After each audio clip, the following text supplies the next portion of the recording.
before we get into this shit, I'd just like to direct your attention to NordVPN. That's right, I've sold out. If you make your way to 1201beyond.com/DromeVPN, you get 75% off. That's $2.99 a month, people.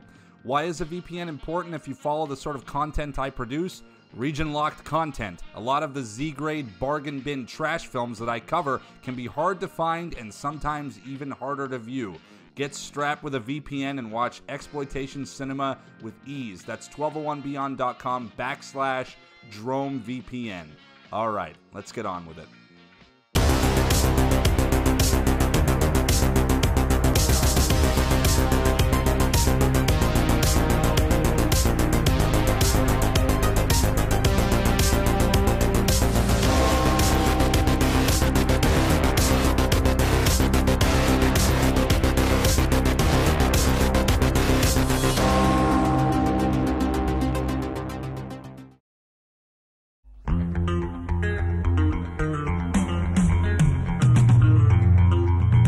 Unfortunate side to exploitation cinema is that there are many people who look down upon it.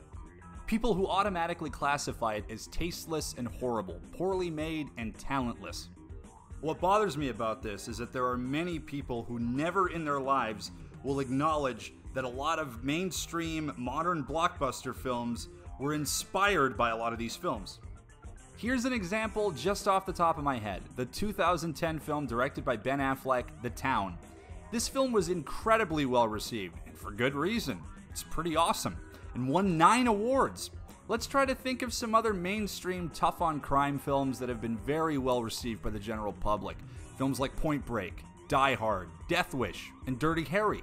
People seem to really love these kind of movies. They're dark, they're gritty, they show the underbelly of society, the corruption in law enforcement, a need for one lone anti-hero to stand up and bring justice to an unjust world.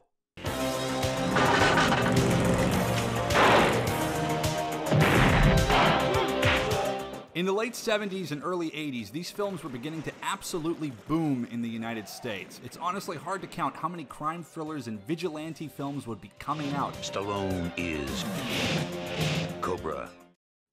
Have you also ever thought about what we may actually have to thank for all of this?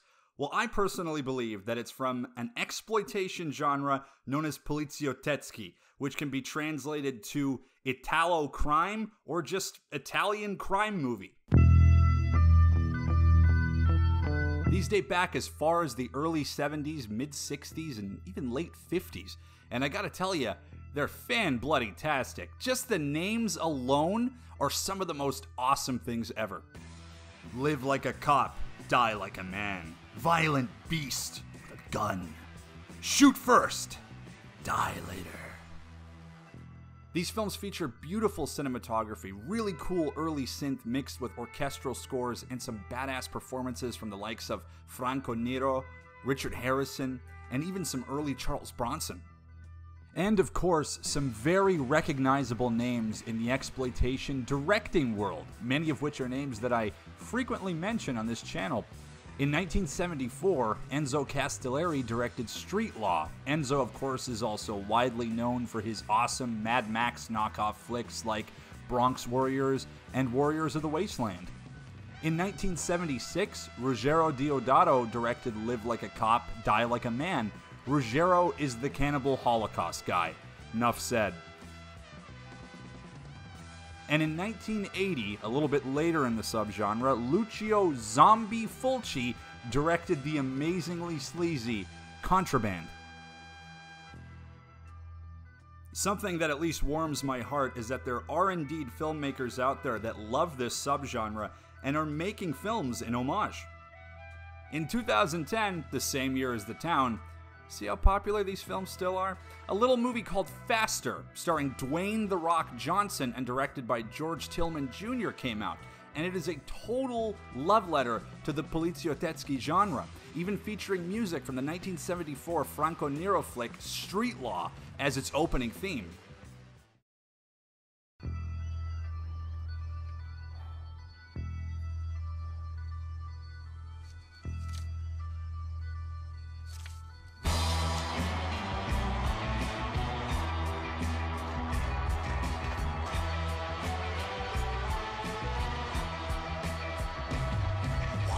I could also talk some shit about how absolutely none of Quentin Tarantino's films would exist without Polizio Tetsky.